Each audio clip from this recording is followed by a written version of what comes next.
The following podcast is a presentation of Project Entertainment Network. Bizzong. Bizzong. Bizzong. Bizzong. Bizzong. Bizzong. Bizzong. Bizzong. Bizzong. Bizzong. Bizzong.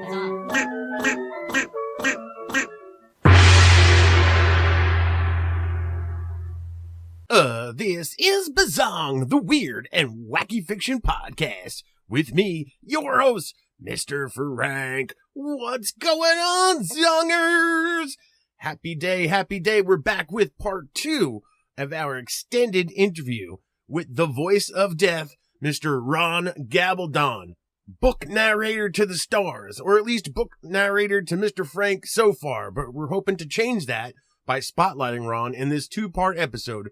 I'm not doing it to be a self-serving thing. It just happened that we had a really robust, interesting conversation that lasted nearly 2.5 hours. So if you haven't already heard part 1 of the interview, the first hour and 10 minutes or so, you're going to want to go back and make sure you check that out before you proceed here with part 2 of the 2-part interview with Ron Gabaldon. This part's really fun. My probably favorite part of this section of the interview is we discuss the, I don't want to say origin story, but the decision on whether or not to keep the tattered black robe with the trademark symbol that's written in both of my death books, The Death in Toledo and Death Gets a Book. To me, it was a visual sight gag that I didn't think would translate at all to audiobook, but you'll hear in the interview what happened and the result of that.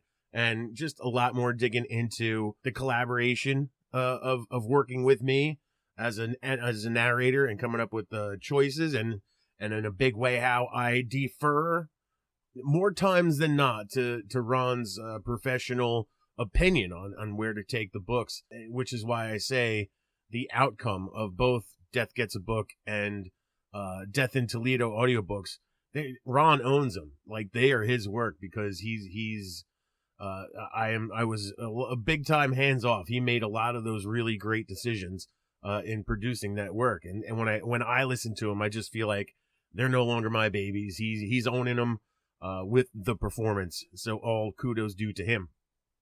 So let's get back into it. We got another long ride ahead of us to finish up the second part, the cliffhanger. Does Ron Gabaldon successfully jump the shark? Does he find the tiki in Hawaii, the tiki emblem, or any other number of bad 2-part show sitcom series references I'm dropping from the 70s and 80s here. So let's just pick right back up where we left off last week with Ron Gabaldon here on Bizzong. Give us the gong. Now, like, as far as, because this is a part of the thing that I didn't understand until I started reading, like, the subreddits and stuff, until I already dove into this, like, I got a little mortified, like, realizing this stuff goes on, like, in my naivete. I'm just like, here's my book, and here's people to read it, and like... Oh, me too, man.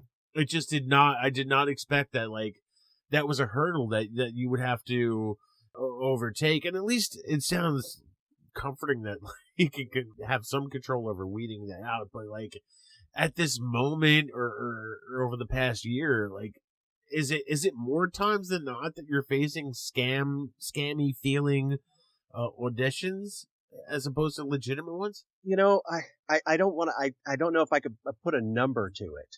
I think I know that there's more books I don't want to audition for than there are books I do want to audition for.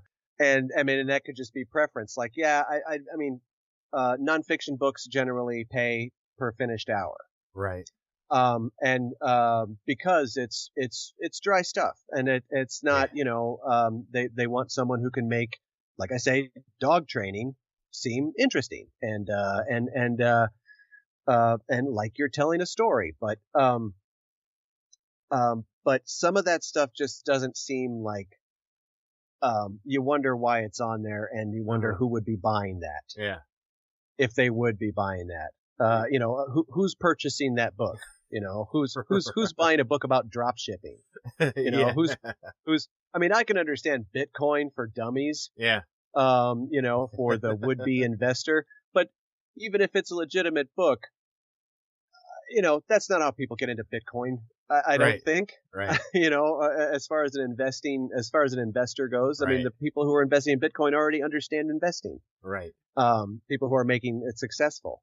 And especially as a person who's new at something, like I'm relatively new at this, you really worry about, I don't want to be another one of those stories of someone whose first time out got scammed because he didn't pick up the clues and he didn't do any diligence and he didn't, you know, do any research. So I wanted to try to avoid that. And sometimes you think, well, how can that even be avoided when there's so much of it out there? But you can. Right. And you know, and now that I'm like beyond that and know what to look for, it seems like less of an issue. And, you know, we're both, you know, we've got something done.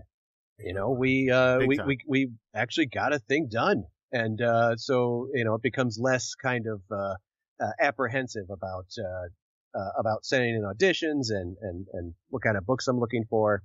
It you know, you get better at a thing. Right. And, you know, I don't know, like, you know, what your experience has been beyond dealing with me. So, like, my curiosity is, like, because you're seeing these weird things, you're seeing obviously a lot of nonfiction. Like, so when you know, you're looking for this narrator work and you're going on to ACX, obviously it sounds like the nonfiction stuff is you know, robust, let's say, with auditions and you know, my experience with you, because the joke between us is the dog training books. But I know it just, which I would actually like to mention, I would still do a dog training book. You should, yeah, if it's a legit. I would totally do a dog training book. But there's it seems to me like a sort, I guess, a discipline to, like, know where not to, what to take up before you signed up for Death Gets a Book. Like, did you get, you know, full roped into any of these things, or was really you had the discipline to understand I was the first one that was sort of a legitimate thing? Yeah, there's enough resources out there that you know what to look for. Okay. And especially as someone who went from, you know, who had, you know, 0 credits, as far as, like, you know, books, you know, if I'm seeing messages in my inbox from people saying, hey, really want to use you for our, you know, mental, you know, our mental personality, book, on how to live a successful life. So when people just send you offers without talking about your reel, without using your name, without actually, you know, saying anything about you, that's obviously a scam. And so I got probably a good 4 or 5 of those messages. And I mean, it made me feel like, okay, well, if that's the worst they can do, is just send me these messages. It's like spam. Yeah. It's like spam messages, right? Which is why, so when I sent in my audition to you and you responded and we started talking as we started communicating as people. Right.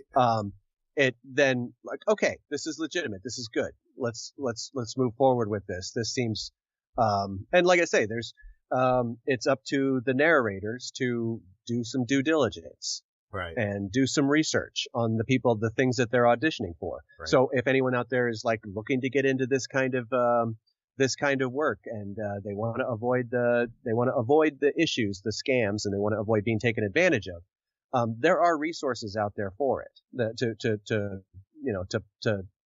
help you navigate this. And again, I feel really lucky. Like, I feel unbelievably lucky that, not only, is my first and second book, you know, legitimate, cool things, but it's things I like. Yeah. Things I enjoy. And it's a thing I found a niche in. Like, this is a genre that I feel like, I'm good at. Yeah. You know, a lot of people are good at certain genres. My friends, who helped me get into this, like they're really good at, and they do a duet type of thing. So they're really good at romances, and they're amazingly good at these gothic, time period, horror and romance. And it's often combined, like horror romance, type of books. They're amazingly good at it, and they found their niche in that. They know the voices, and they know how to work off of each other, for that kind of suspense. And this, like horror comedy in particular, but especially this kind of, these death books, like, wow, this is exactly what I should be doing. It is, it's right in my wheelhouse. Like I say that a lot. It's right in my wheelhouse. Like it suited me. It happened to suit my sensibilities and, the way I like to deliver, that kind of narrative. It's written the way I like to deliver narration. Like that's the other thing about it, is it's just written the way I would like to tell that kind of a story. It seems very comfortable for you, and because it was so serendipitous and just a perfect fit.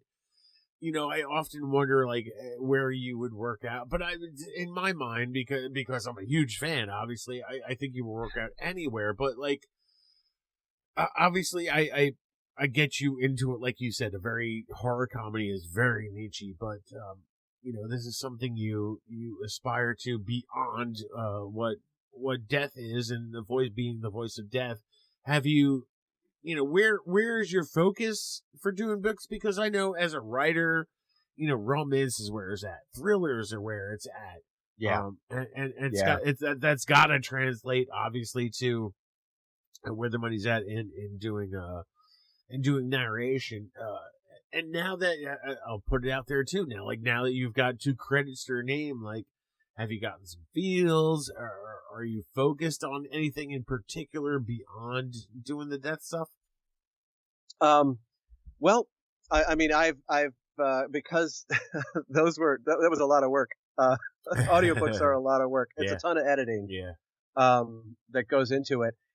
So I have sent in auditions for, there's some horror, some horror short stories, like a compilation of horror short stories. So there's a book up there that I'm sending into, fantasy. Okay. I've sent in fantasy auditions since then, because I get into fantasy. I like pulp, kind of pulp fantasy. I used to read like Robert Vardaman books when I was in high school, which are kind of these weird, strange fantasy kind of books. And so, that's what I actually started off wanting to do, was like just finding that kind of stuff, because I would find it interesting, and I would enjoy the story, and it would get me into it. Yeah. And the nonfiction books you do because, it's a per finished hour. It's paid per finished hour, and they're fairly straightforward and easy to do. I'm not coming up with character voices or anything like that.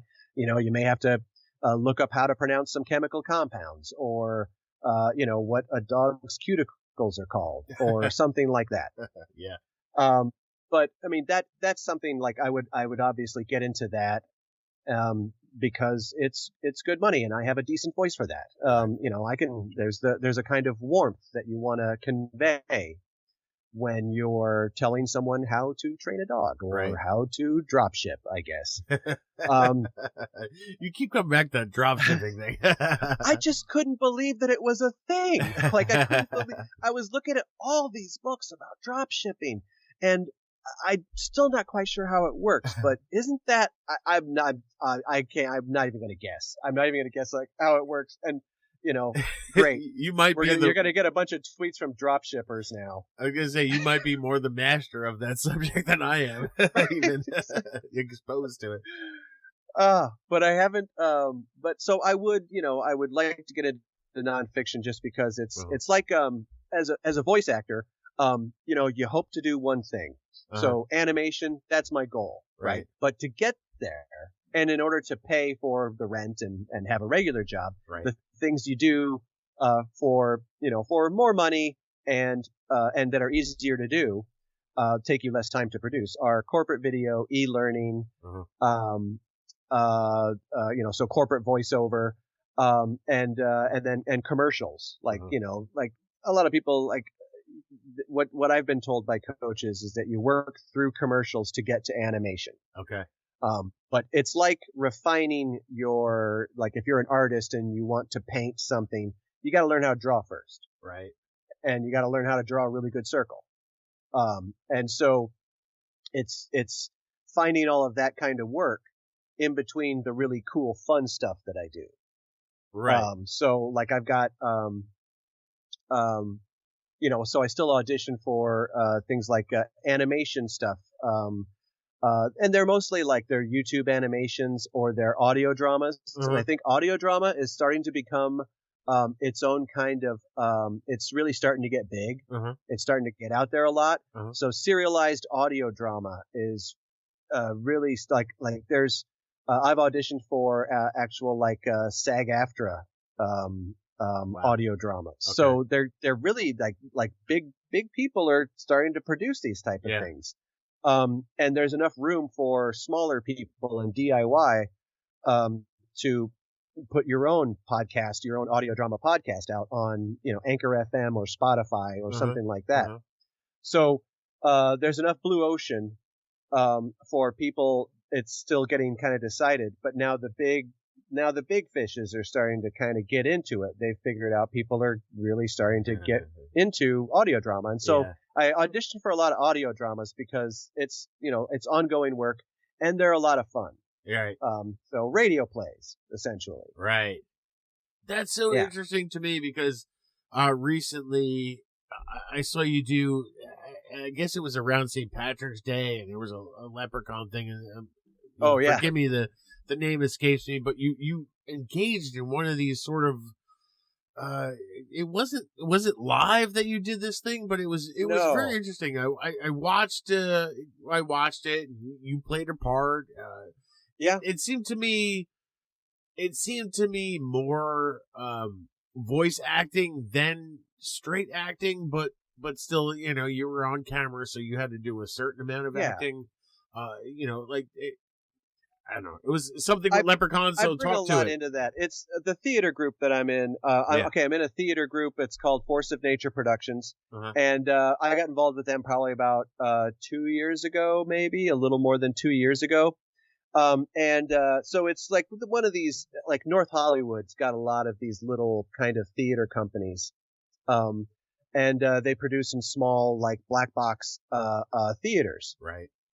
So it's a great way for any aspiring voice talent, to get a lot of really good, experience and free theater classes, like free acting classes, because you get involved in a thing.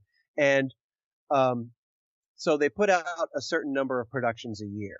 And for donations, they put a donation, link down below. And this one was the We Leprechaun Play Festival, the one that you saw me in. And it's a play festival that was written entirely by kids. Okay. Wow. Great. So children wrote these scenes, and then we, the directors and the actors, we perform them, as they're written, with little tweaks here and there. We work with the kids to, kind of tweak, to make it a little more, have more of a formula, have more of an actual flow. But it's basically it's the kids' script, and it's these children are writing stuff. We put it out like a contest, so we get they get like hundreds of submissions, and they pick out maybe the 11 best ones, and so these kids get to see the thing that they've written performed by trained actors. How exciting and directed by a person who is experienced in directing dramatic scenes. And since the pandemic started, we do these things over Zoom. Yeah. Because, theaters are all closed here. We're not sure when we're going to be back in theaters again, but I mean, we all look forward to it. There's a lot of shows we'd like you miss kind of being in front of people. Right. And doing it live. But we make these little scenes and we rehearse them, for a good solid month. And then we, record them and then we broadcast them live. Right. So we'll take a number of different takes for each scene. But that one, yeah, I was a leprechaun. And what I thought was hilarious, because it's for St. Patrick's Day, so the Irish accents just ran the gamut. Like, it just ran all over, like, like, that guy's got a good one. This one's not so great, but I'm staying here for it. Like mine. I've never claimed to do a really good Irish accent, but oh yeah, I'm Lucky. My name's Lucky O'Connor. Like, you look at some YouTube videos, you do it, and it's like, but you get it, right? Right. You're a leprechaun. Right. Yeah, it was fun, like, because there is a certain, like, Irish accent you had to throw into Death Gets a Book. Yeah. So I didn't know if that helped you, because for me, it did. It did a lot. The whole Irish aspect from Death Gets a Book is for me, like, it's a personal background history for me. Like, my grandmother was Irish. She had that thick Irish brogue that, oh wow, it was like, everybody was like, oh yeah, your grandmother with an accent. And to me, like, I grew up with them. Like, my grandmother has an accent. Like, I didn't even recognize it. And like, I went to Ireland and heard those people talk. And so to me, it was kind of corny. Like, I didn't recognize an Irish brogue because I grew up with it from my infancy until people started pointing it out. And then, like, so, like, I have a measuring stick for it. So, like, when you did the Irish brogue for Death Gets a Book, I'm like, he's not faking it. He's got it. He's nailing it. And then you did the leprechaun stuff. I'm like, he's a natural for this stuff. No well, problem. Thank you. And I'll tell you, like, another thing about the book is that if you're writing an Irish character who's literally from Ireland, I have to replicate that. Yes. I have to. I can't just read through those voices in my normal voice and in my normal tone without some kind of Irish in there. Yeah. Right? If it's a person from Australia, I gotta figure out that Australian accent, because I want it to sound good and I want it to sound believable. So, you watch a lot of YouTube videos, a lot of pronunciation and accent videos, and there are coaches for that kind of thing that help with accents and dialects. Got it. But it is just, you're picking out the basics, because you want to get through this character. Like, I don't have years to figure it out, but I just want to get there. And if you're already kind of loose, and if you can pick up voices and you can kind of mimic things fairly easily, then you're kind of halfway there. You just need to refine it and get it, make it a part of the thing, and practice.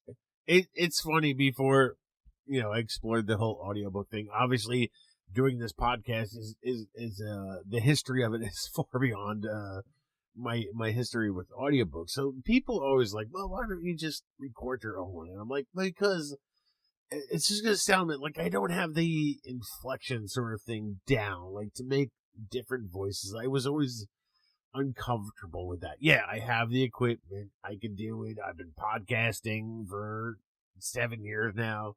But I just was never comfortable, like, to do my own performance of my own books. Where some people are, and I think it's few and far between. So I will say, your voice is distinct. It's distinct, but it's distinct in every sort of voice I try to accomplish. Because like, in my early childhood, like, I had that I don't know, Howie Mandel with the Bobby's World, the Bobby's World. Like, it's just like, I had my own, like, hunky dory, whatever, cartoon voices. But as I grow older, I'm like, that's just not my fit. So, like, is where I struggle and where you excel is to me, in my mind, is doing the male to female. Like, I can't ever switch comfortably from male to female sort of inflections, and that was, like, as far as, of course, Death in Toledo is concerned, was a huge part, because the main character, spoiler alert, is a female. Yeah, right? Are we giving it away? Right, yeah. It's a spoiler and it's not, but whatever.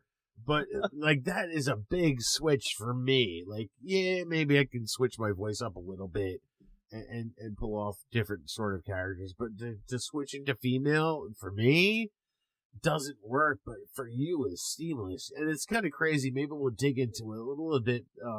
One of the early criticisms of Death Gets a Book was like your sort of straight play on Vincent Death. That made it weird, but I think you like buried that in your performance of Ridley Death, who is, spoiler alert, a female. Which shouldn't happen. It's one of those rule defying things, which when I wrote, made it not a series. It broke a rule. But I liked that. Yeah. Like I liked that the protagonist, that you'd have a female protagonist, who is actually good at her job. Right. I mean, like, and takes it seriously. Yes. Like, and adds a little more, right, than all the other deaths out there who just are like, screw this. Oh God, I can't believe I got to do this forever. But so you've got a person who's, and it immediately starts off with kind of like, with a lot of like, heart, like her backstory is really great, because it lets you know that these were actual people. These did used to be people. Yeah. So I really enjoyed that. And when it comes to like female voices, especially like male to female, there's a couple of different takes on it. Some people, some audio narrators, like they won't even attempt to impersonate a female voice, because it just sounds silly. If it's if it's a bad one, it's going to sound silly. Right. And so especially for Ridley, I wanted to come up with something that was feminine, but not, hey boys. It wasn't, it wasn't something, it wasn't me. It wasn't trying to do, over the top. Trying to speak like a woman. It was her own distinct voice. That ended up being kind of Midwestern mom, which I love just because it's fun to do. It should be. But, there's some people won't do female voices. They might talk a little breathier when they're talking like a female, but they'll still maintain their male tone. Right. And I don't know. I feel like if I can get away with it, and if I come up with a voice that's good enough for that, that's good and believable as that character and is recognizable as a female, I'm going to do that. It was funny to me because the one criticism sort of that we got on Death Gets a Book by somebody very dear to me, but she said, like, I guess the narrator's voice was almost indecipherable from Vincent Death, who is the main protagonist. It sort of made it confusing. And part of, when I wrote Death in Toledo, like I said, I don't want it to be serious. I want it to be a standout. And part of the way I punctuated that was to make Death a female. Like, I thought that would really make it stand out. It posed a challenge to me as far as the rules I created to my world, and the person that definitely edited the book with me, like, definitely challenged me on that. Like, you can't just do that. You have to explain this stuff. And to the best of my ability, I tried to explain Death in Toledo, the main protagonist, Death, has that Death being female. But I didn't want to dwell on that. Like, I just wanted it to be exactly, like, to move on beyond whatever rules I may have constrained myself with initially. Like, I didn't want to dwell on that. And I think I accomplished it, and it just reinforces your performance, reinforces what I didn't set out to do. Like, you don't dwell on it any more than I do. In that performance, Death is just female in this happenstance of the world. Absolutely. And I think what's really fun about these books is that it moves so fast that why bother worrying? Why hang on it? Right? Yeah. Right. Why if that's what you're reading the wrong book, if that's what you're picking out, there's all this other stuff going on. Right. And it moves so fast, from place to place to place. Like you don't have time to really question things all that much. Also, the way, like, we're talking about death, right? Uh-huh. The great unknowable, Uh-huh. right? The thing There's that, no rules. right. There's really no rules. It's what I like about Justin Roiland's work, like Rick and Morty and Solar Opposites, that shows like they can do anything they want because it's sci-fi. Right. Right? Anything you can think of is possible. It doesn't have to make sense. It can just happen. It can just exist. I recently listened to an audiobook from a guy in Britain, and it's a time travel book. It's called Do They Know It's Christmas Yet? So a comedy and a time travel book. A family has to go back and make Live Aid happen. Fuck yeah. But yeah, right. It's great. It was actually a lot of fun, and it's it's like British narrator even, so it's just really like really it does set the tone. But Totally. he doesn't get too much into the hows or whys of the time travel, right? And it doesn't get into that Back to the Future or any other time travel trope problem, right? Which is how do you avoid these paradoxes? Yeah, and things just happen. Things just happen, man. And now that exists in the world, and it's the same thing with death. It's fun to make up stuff as you go along with a subject like this. Right. Yeah. And I enjoy it. I love that, and I love that you brought that up because it's like I always back into that. I don't know. There's one of the Austin Powers, international spy. He's like, don't worry. Like when he gets into the Volkswagen Beetle, that's like a time machine. He's like, don't worry about all the consequences. That's my stance on it. Like, let's not dwell on let's not get into this stuff. And there have been a couple of reviewers who were like, specifically with Death in Toledo, it was like in one scene, like Bertrand holds a thing, and another thing, he's like, a bat is too heavy for him to wield. I'm like, he's just an old guy, and he's just let's not dwell on the fact that he can't wield a scythe, but he can't like lift up a baseball bat. Like, just let the fightiness of it wash over you. Forget about that. Like, that is go pick apart Ghost with Patrick Swayze. Right. Like, go have fun with exactly. that. Okay. Yeah. This is just for you to enjoy. Right. But that's the type of person who approaches my books from like a really very serious horror stance of things, and I'm like, you just need to let this shit wash over you and have fun with it. And to that reviewer's credit, he's like, you know what, you're right, and I'm gonna like modify my review. and he was all in. I'm like, my books are just a Bugs Bunny cartoon. Like, it's really all you need to worry about. Exactly. Don't read too deep into it. Right. It's a comedy. It's not, it's especially because again, we're talking about death. We're talking about the thing that nobody can really say for sure they know what is the deal, what is going on. So long as you've got some good rules, and you're willing to be loose with some of them. Yeah, that's it makes for a really fun, kind of spicy stew. Exactly, because there were things when I wrote Death in Toledo, and I handed it to my editor. My editor was a huge fan of Death Gets a Bug, and she was like, but you said this and that, and you said this and that, and I'm like, well, all right, I'll try to play it closer to the vest on this rule, and less close, like, fuck it on that rule. There is a loosey goosey, and I do, I appreciate some of the rules, like, and to me, like, the biggest thing, like, of Death Gets a Book was like, females cannot be deaths. That was a big one to drop.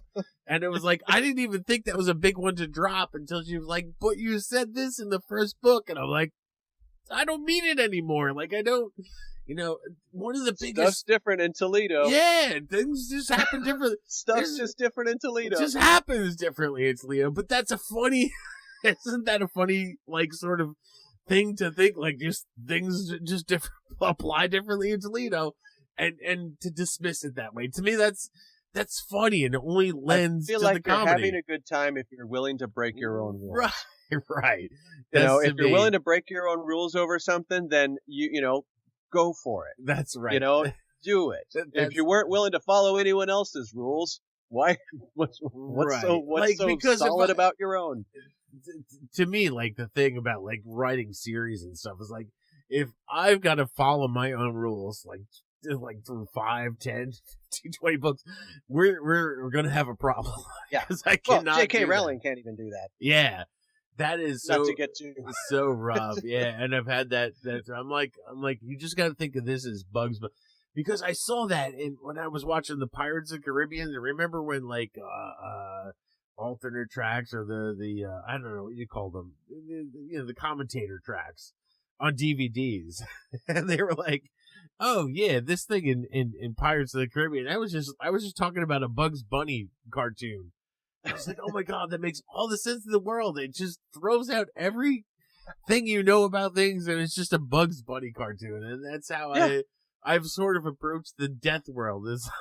It's just like, if I said that before, it's the perfect thing to apply that stuff to, right? To make it a nebulous thing, you know. We're just trying to have fun. Talking about an infinite universe, right? You know, of course anything can happen. And at the same time, like, going back and like hearing you narrate the books and stuff, I like, to me, like, stuff like the baby men in Limbo. Like, I'm like, oh my god. I kind of forgot about those guys, and, like, they would be a wonderful place to as a jump off. Like, that's, like, my bonus is, like, listening to you, like, re-perform these books for me that I wrote. Like, I write books and I move on and write other books. And so listening to these performances has inspired me. Like, oh, man, the baby men of Limbo are such a wonderful. The thing about the baby men was that, like, because I tried it out a few different times, right? And I performed it for, read lines for my girlfriend. It's just like, well, how about this, right? And how about this, and like the same way, like, I'm sure you are with your wife, that, like, well, what's this sound like, right? And it had to be the way it is in the book, right? Like, I don't want to give away too much about. The baby men. Yeah, the baby men.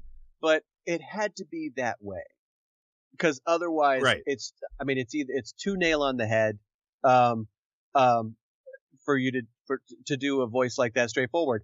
It had to be absurd, right? It had to be something absurd, and the absurdity comes out in these. I mean, it's already an absurd image, right? Yes. Giant-headed babies that run everything.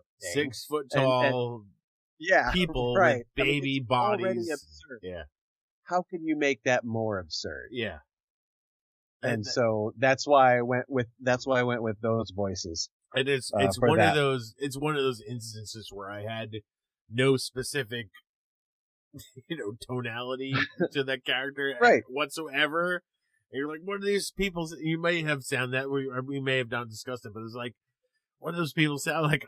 I don't know, Ron. This is where you shine. Yeah, and like, have at it. I super appreciate that. And too. you just delivered. I want, that's part of my thing. Also, is like, I want you to shine as a performer. Like, that's the give and take between you and and I want that to translate to anybody who, like, listens to any of the Death books and go like, oh my god, this guy's great, and like, he would be perfect for my stuff. Another thing is, like, it's getting the joke. Right. It's understanding the joke. Like, going back to the baby men, like, you've started off with this absurd image. Yeah. Right? Yeah. What you can do to make that even funnier is make them sound like, make them sound normal. Make them sound like, it's unexpected. Yeah. Is to give them an unexpected voice that you wouldn't expect from something that weird. Yeah. And so it's finding the jokes throughout the book. Yeah. And what those jokes are about. like, where's the punchline? Where are you setting this up? You know, where does the narrator come in? Yeah. And comment on what is happening, you know, in front of the audience. It's so, you know, astonishing to me, like things that I never ever considered when I first, you know, put these books up for audiobook, like is the choices that you need to make reading this book. And to your credit, like I said, all I'm expecting is somebody to read the words off the page, and you performed this book. And it's things like the babies in limbo. It's things like, you know, how a specific sort of death that sort of has only one or two lines, it has to deliver. And one of the biggest things, which we haven't touched on, we really need to touch on, because it's such a big sell, and it's a thing we really went back and forth on early on, was the trademark album. Oh yeah. Oh my God. I wanted, Ron, I wanted to, like, and now it's part of the branding. Oh my God. Ron, for audiobooks, I said, like, that is such a visual gag. Trademark. The tattered black robe with the little trademark symbol. Trademark. I thought that was, God bless you. It's already a funny gag. Yeah. In the it's book. visual, like, but it's to already me, it was funny visually to see Yes, that. Like, yes. I'm a big fan of, like, comedy books that have footnotes. Yes. I brought this up one time, Cosmic Banditos by A.C. Weisbecker, which is a book from, like, the 90s, I think. Okay. But it's one of the funniest books I've ever read about quantum physics and drug smuggling. Yeah. And there are tons of footnotes, because he, like, the guy, the author, A.C. Weisbecker, did some research and had a funny way of writing out how certain principles of quantum physics work. Okay. And so I love that kind of visual gag in a book when it comes to formatting. Right. Like House of Leaves, I think, was mentioned on a previous episode of this, Jesus. which is like one of the classics of Visual. a strangely, visually, weirdly formatted book. Right. But to see a thing like that little TM at the end of the three specific words, and that makes that important. Yeah. And so I couldn't just leave that out. Because I was kind of pushing for that, because I really like that as a gag, did. especially because when you hear someone say it, like, you know, tattered black robe, and it's just such a quick thing that you throw in there, but a listener, I feel like a listener gets that. Yes. That's what it's special. That tattered black robe it's a registered trademark of the League of Deaths. And so legalese, like just hearing legalese getting thrown in somewhere in the middle of in a comedy book, that's it's another joke. It's another gag that I really wanted to have that in there, just because you worked hard on that gag. I did visually I understood what that gag was, and I didn't believe in the translation of that gag into, you know, and then we saw talk about visually, but it's audibly, the translation of that gag to audio, I just thought it would be annoying and it wouldn't work. And I was like, just leave that shit out, because it only works. You only understand seeing that little trademark symbol if you read it, and you're like, no, I can make this work. And I was like, if there was one thing I did not believe in you, it was that you could sell the trademark gag. And my God, to the tune of I now sell tattered black robe trademark t-shirts on TeePublic. I think sold it's awesome. The fuck out of and that is the one thing. If there's nothing else, they go like, it is Ron's book. Like, you sold the fucking hell out of that trademark symbol. I mean, that is your talent right there. If there's no thing that anybody needs to know about you, is that you can sell the hell out of like I thought it was a good enough joke. It had to be included. God, somehow. but like, it's a good joke, and it's a running gag. It's a good running gag, and so long as you explain it one time, Was it ever really explained? Then people, it is. Is it really? You know, that's why when we because when we talked about it, Yeah. like, you know, are people gonna get this? And like, it's a thing. It's repeated so often. Yeah. Yeah. And in the middle of sentences. Yeah. And sometimes in multiple times in a paragraph. You're right.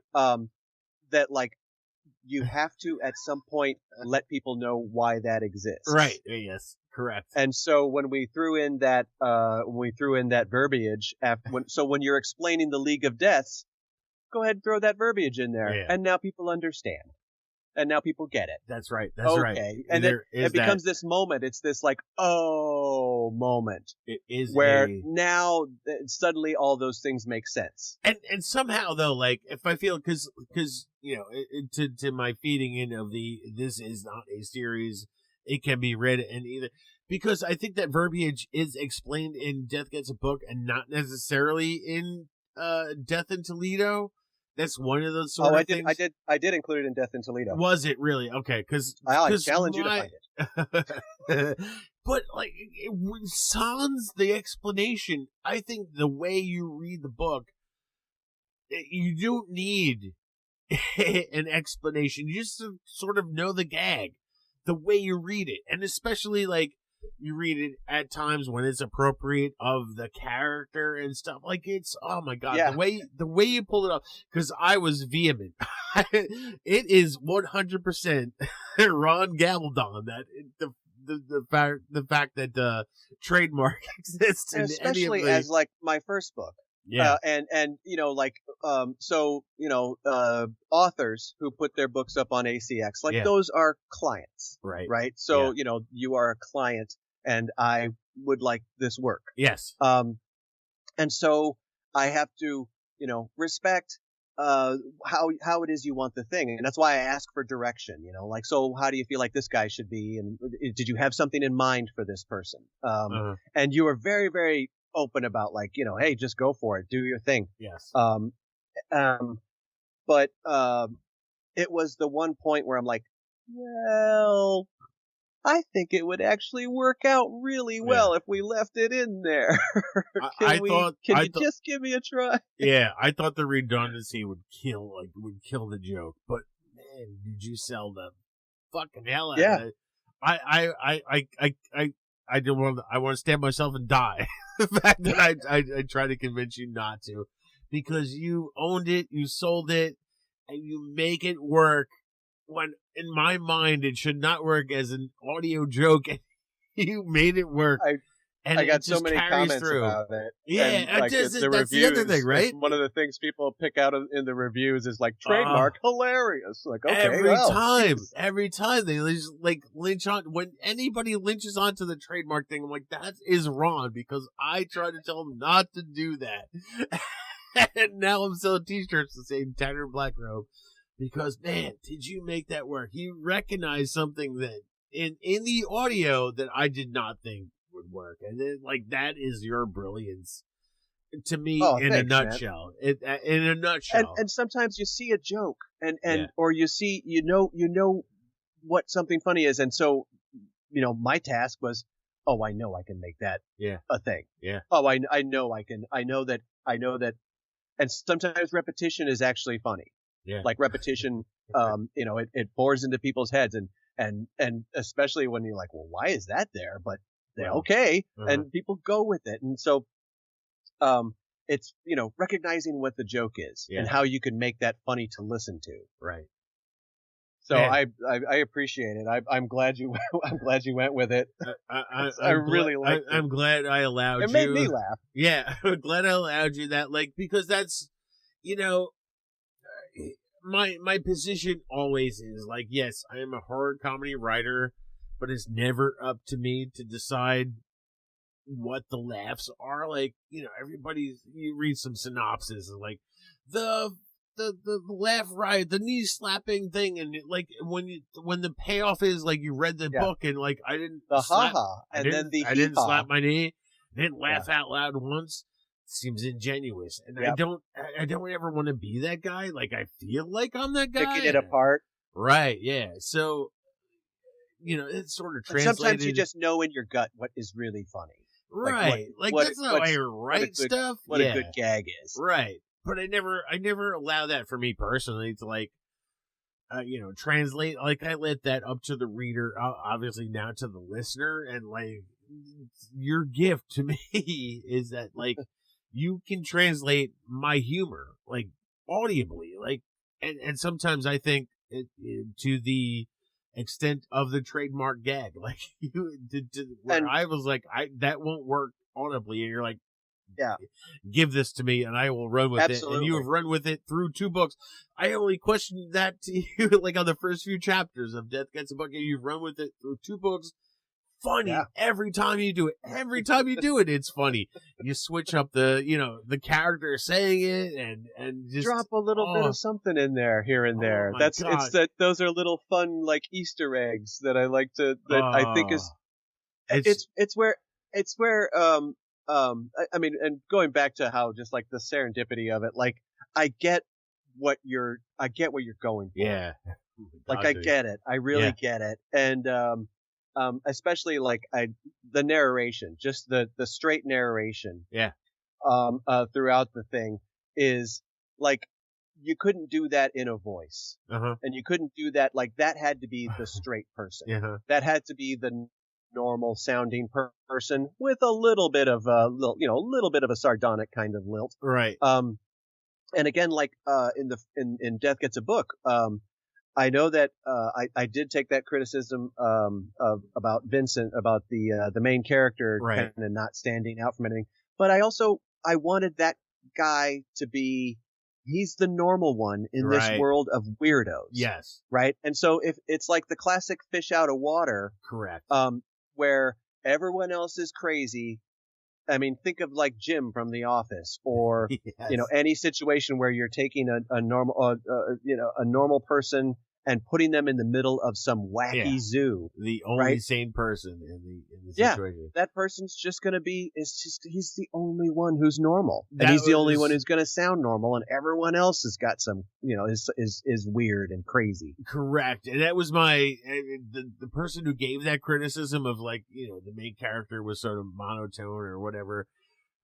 And it was a good friend, a very good friend of mine. I appreciate it. Yeah, it was a great, feedback, but my defense of that was it elevated the second book. Yeah, but my defense of that was like every character around that person is so just beyond anything comparable. Is that yes, that character will sound monotone around every other character in the book, and she was like, "Yes, you're right." In Aftermath, she was like, "Yes, you're right. He didn't need to be like very standout because he was not supposed to be a standout character voice in the book."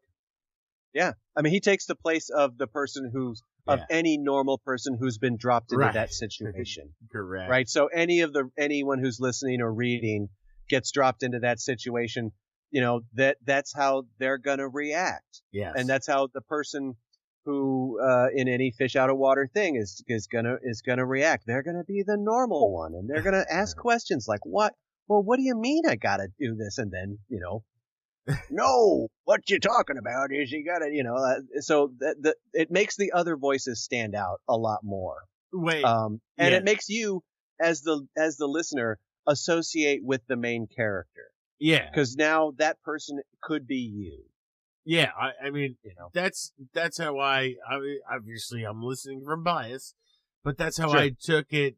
That's how I wrote it. That he's the normal person. Everybody around him is insane, except for his thing about donkey shows. That's otherwise completely normal life. We all have our kinks. Yeah, right. As it goes, so that could be normal. But yes, and entirely true. But yeah, like I always felt like Vincent was the the sort of straight guy in that, and I always thought you played that well, and it was to me, and that was the singular voice of dissent among Vincent's voice, but it was an interesting take on that character. I was really glad for that criticism, and like I say, it made the second book even better, because then I had a direction to go to, and 100%. had it challenged me to come up with something that I could perform that was believable and something people would like. Yeah. And something that you could relate to. Yeah.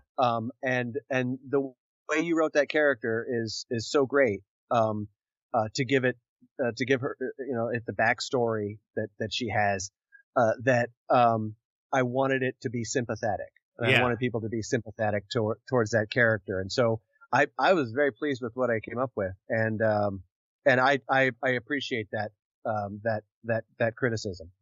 It So, is again, direction. I want to say I can take direction. I love taking direction. I mean, I thought that was a very valid critique of your work, and looking back, like, I mean, at least as far as inflection of narrator versus protagonist, maybe it was probably close. But that was probably my fault more than your fault. So I understood it, and so Death in Toledo, where the protagonist is a female, like, it made it easy to separate. And I think enough that when Vincent's talking, because he's a little whiny, and dialogue is definitely different than narration. And I at least had the sensibility to make dialogue sound like dialogue. And because the narrator has a very specific voice.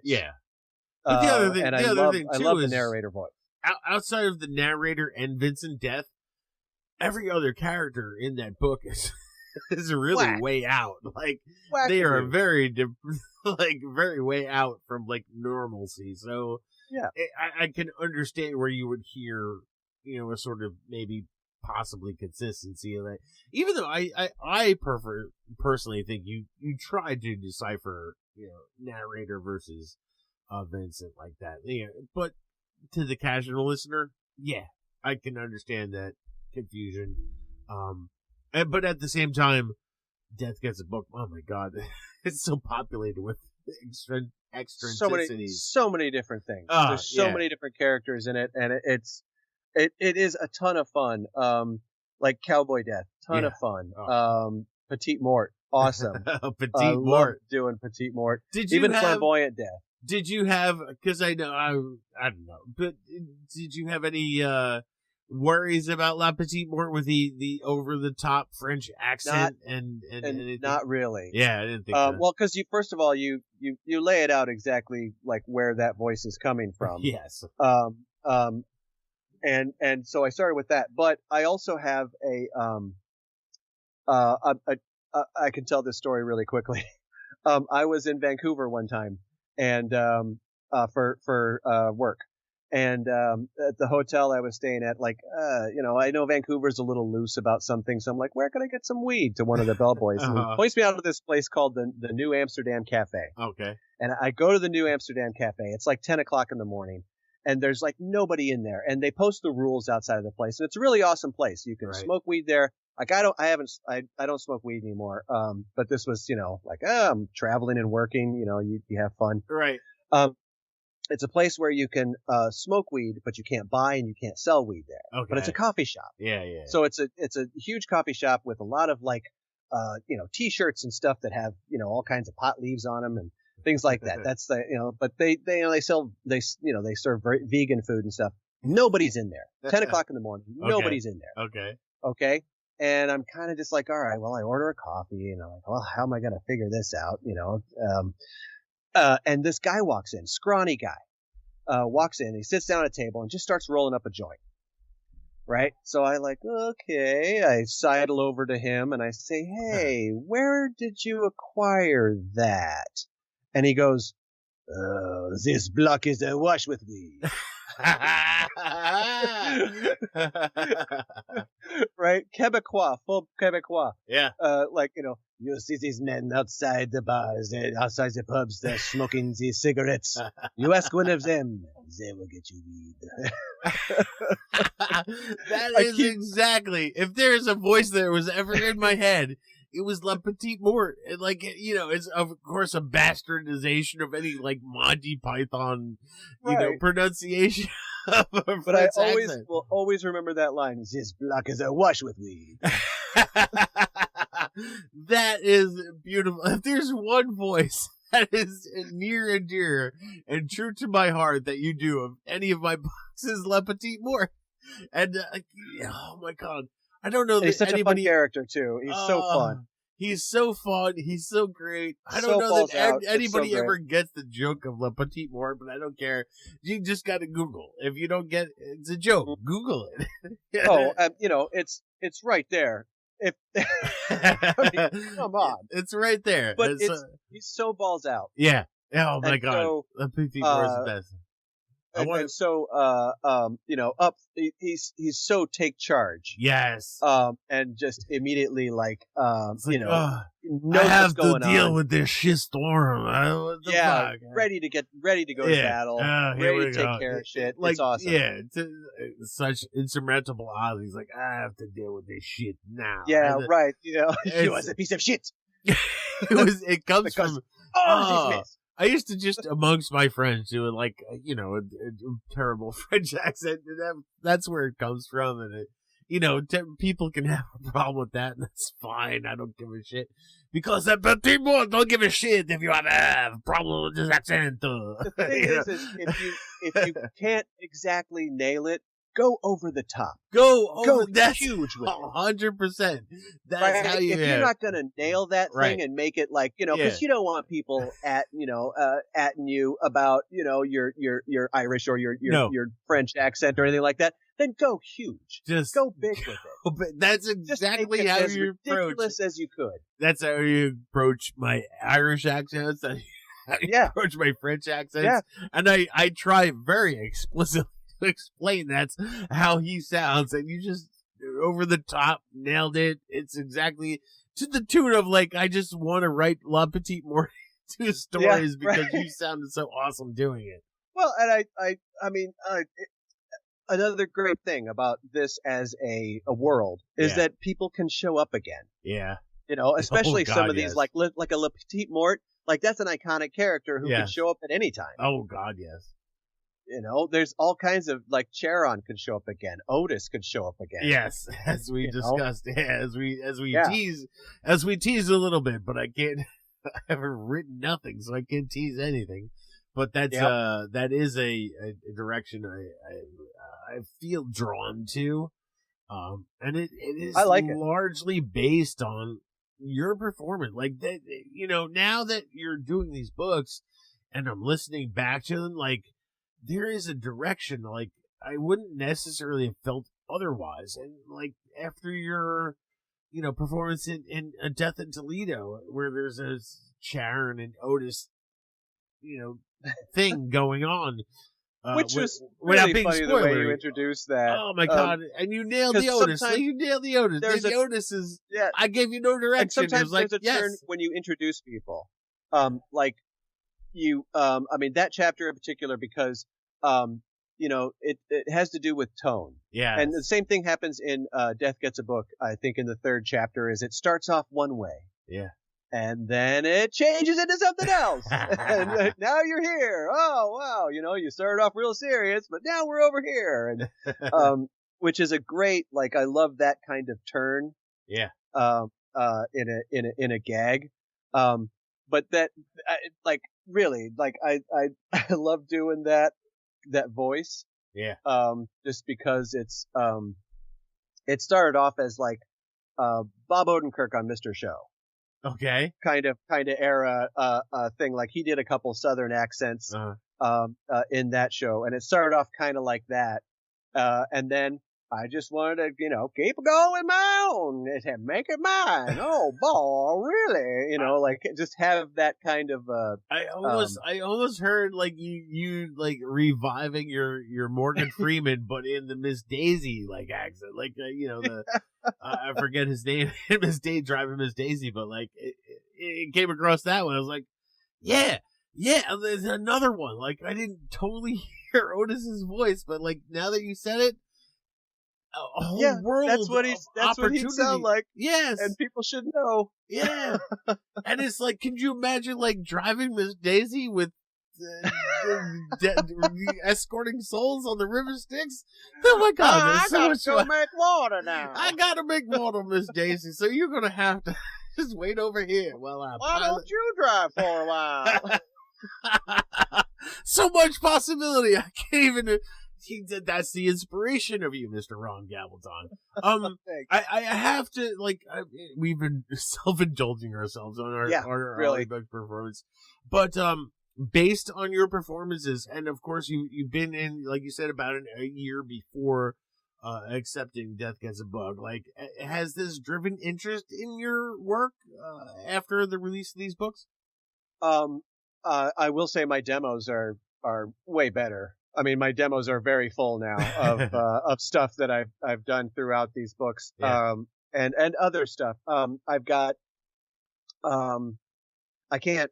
I mean, I haven't even signed an NDA yet, but I am scheduled for a table read for an animated pilot. Awesome. Actually, a couple different animated pilots, because they have two different shows, and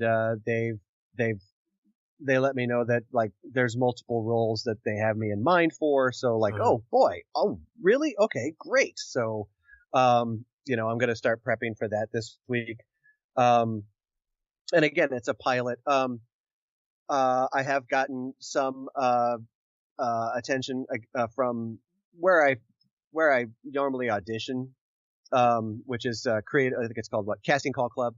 Okay. Which is where you find a lot of these YouTube and fan dubs and machinima type of projects, where it's just like a fan of a certain thing, and they're making a Minecraft animation story. Okay. And it's an epic 2-hour long thing, and so there's different types of stuff like that. So I auditioned on that, and I've gotten a couple of different bites just from my demo, like, hey, really like how. But I mean, again, this is a kind of industry where I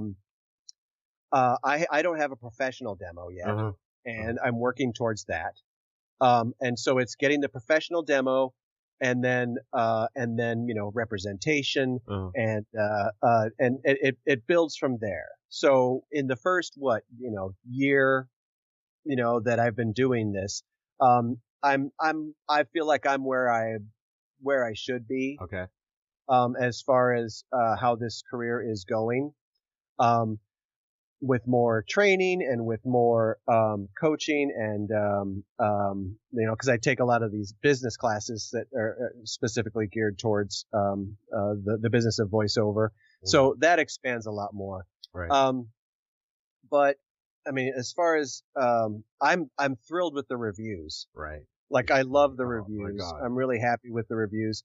I'm thrilled with my on the audio drama that I work on called Alfield, Maiden of the Sea.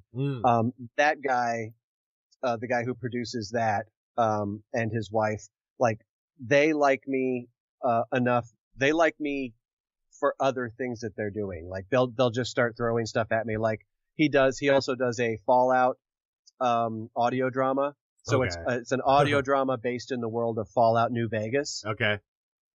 And so he throws roles at me, for in that thing all the time. Okay. So, well, I mean, I guess a couple times now. It's like, still an early ongoing thing. I was gonna say, is that like a Twitch sort of a stream? It's a YouTube. Okay. Yeah. So it's on the Leonidas Productions YouTube channel. Okay.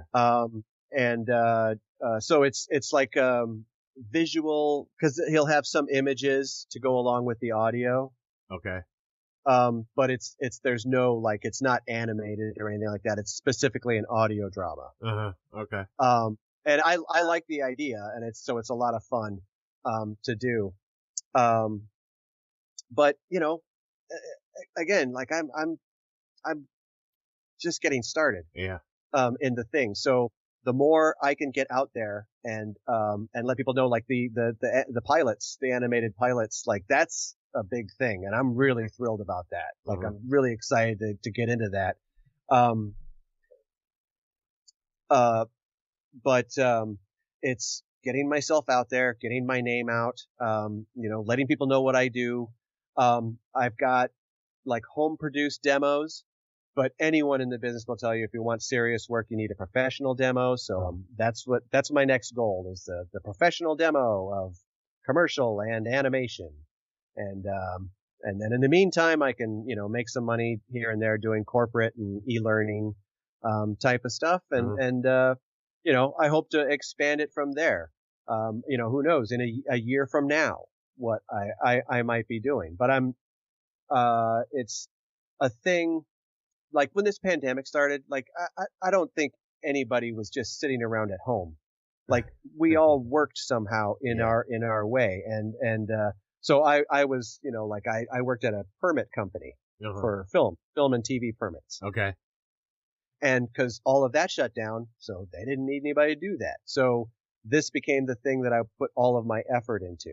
And I would do this 12 hours a day. Yeah. I would do this 16 hours a day. I would spend evenings editing, doing these first 2 books. Like I just spent so much time, especially when you walk away from it and then you're like, God, you know what?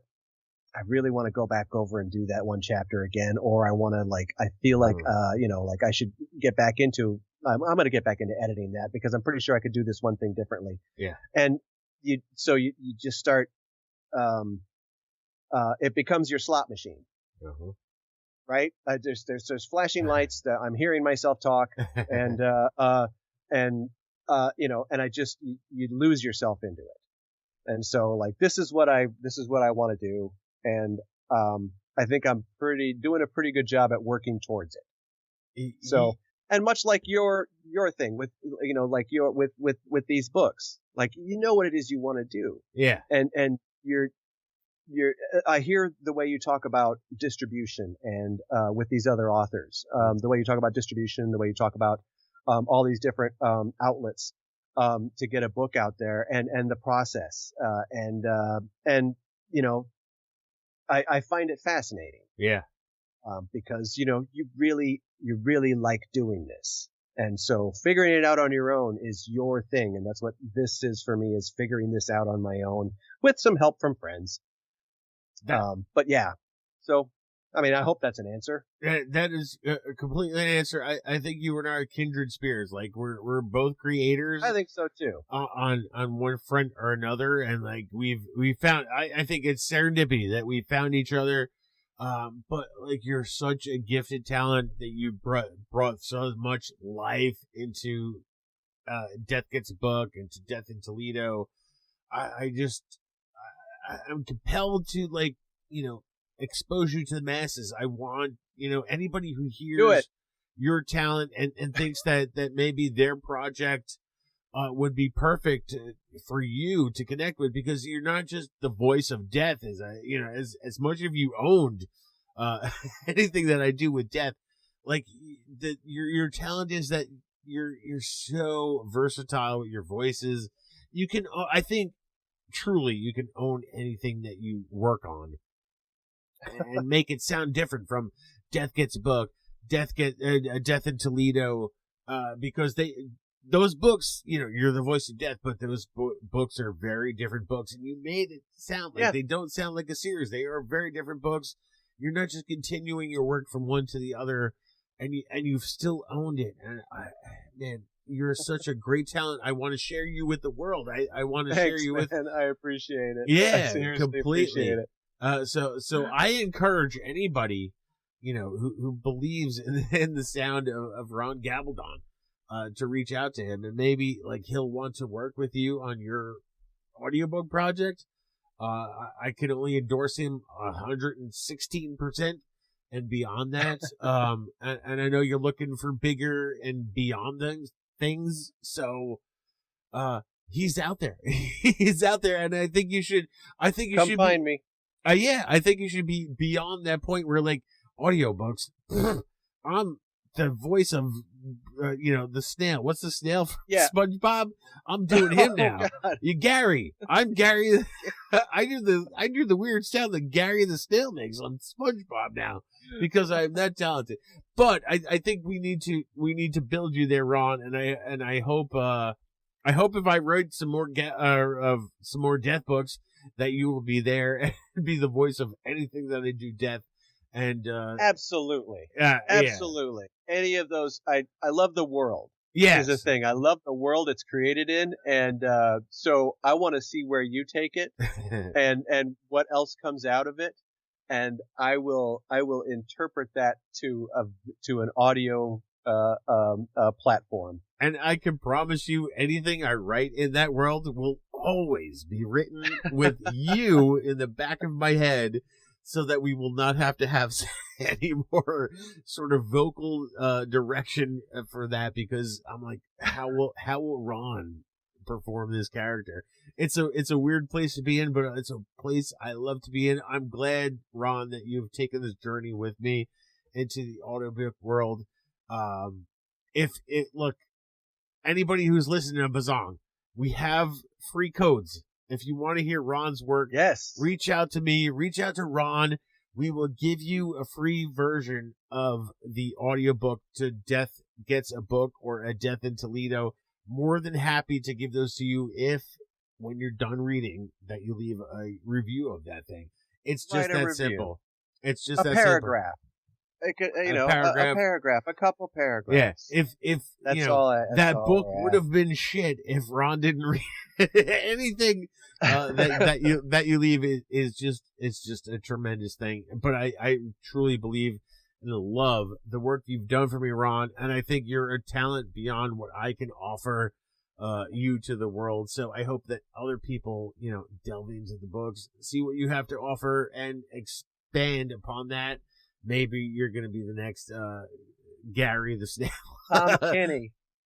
Who is that? I'll be the next. Tom Kinney is the voice of Tom SpongeBob Kinney. Yes, SquarePants, correct. and he does so much stuff. Oh my God, he's he's the voice of a ton of stuff. Right. Yeah. Star Wars or Tom Kinney. I'm still I'm only a year into this, and I'm headed for something. But if I could reach that level of comfort in my life, I think I would be doing very, very well. I mean, I appreciate everything I appreciate everything you're saying. I appreciate the opportunity to make it happen. So I'm really, really glad that this worked out. It can rub your balls 6 ways to sideways, but in my mind, essentially, in my ears, you're talented. You've performed my work beyond the expectations I've ever had, and I think you do deserve, to be the vocal talent of the Mandalorian, to SpongeBob, to anything. I think you're there. I think you have uber talent, and I almost feel guilty for holding you at these levels, but I want to pump you up because I think you are an uber talent, Ron, and I thank you. For taking the time to do this, innocent podcast interview, because you're a genuine talent, and beyond the self-serving needs of this podcast for both you and I, you are a genuine talent that needs to be risen above that, and I hope to help expose you to that bigger crowd.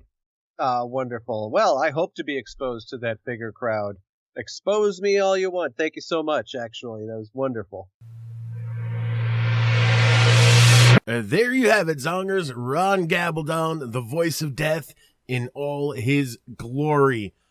Seriously, if you haven't already, I do encourage you to check out Death Gets a Book or A Death in Toledo or A Death in Toledo on audiobook to hear Ron's performance. And the offer still stands as I offered in part 1 of the 2-part interview. Zongers, if you're really interested in checking out either or audiobook, reach out to me on any of Bizzong's social medias, and I have some free codes that I can give out to any interested party.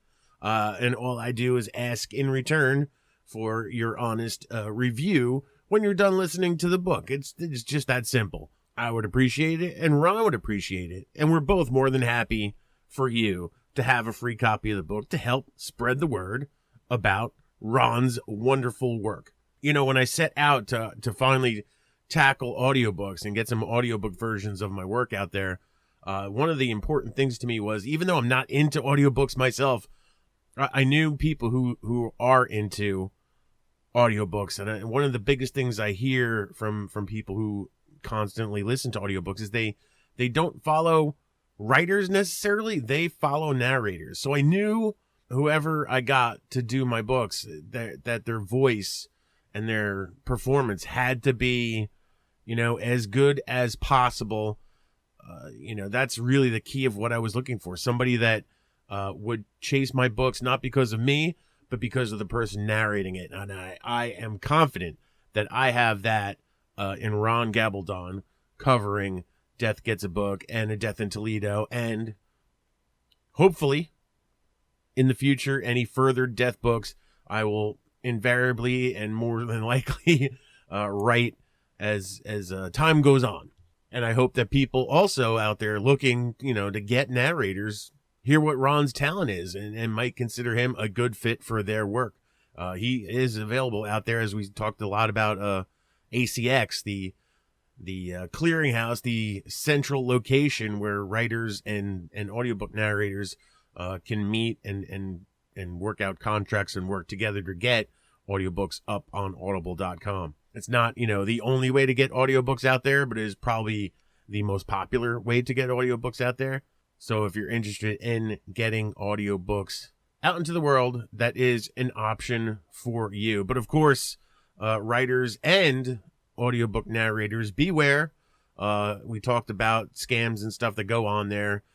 You just got to make sure you really understand what you're doing, what you're getting into, and know all the avenues too. Like I said, ACX/Audible is not the only avenue to take to get audiobooks out there. There are some other outlets that have different challenges in getting audiobooks out there, but like everything else, Amazon is not your only opportunity or option necessarily, and you got to do what's right for you. So just make sure you educate yourself before you go jumping in, I think is my point here. So that's it, Zongers. We conclude our 2-part interview with Ron Gabaldon, but you better believe we're going to be back next week with another great interview from another great and talented artist, creator, whatever they may be, when we get there. But until then, you're now free to go and listen to these other great Project Entertainment Network podcasts. What if a storytelling podcast could be an interactive experience? Hi, I'm Mariah Powell, amateur author and creator of Hobbies Include Writing, and I'm openly inviting your opinions on stories I haven't finished writing yet. Launching with my original audio novel, Blood That Binds, visit hobbiesinclude-writing.weebly.com for more about the show and look for it on a podcasting platform near you. Jason A. Meiske here, and I invite you to join me each Tuesday on the Sample Chapter Podcast, the show where authors from all over the world read a sample chapter from one of their books. There's been sci-fi, westerns, horror, romance, thrillers, and even the weird, so you're sure to find your next favorite book every Tuesday on the Sample Chapter Podcast.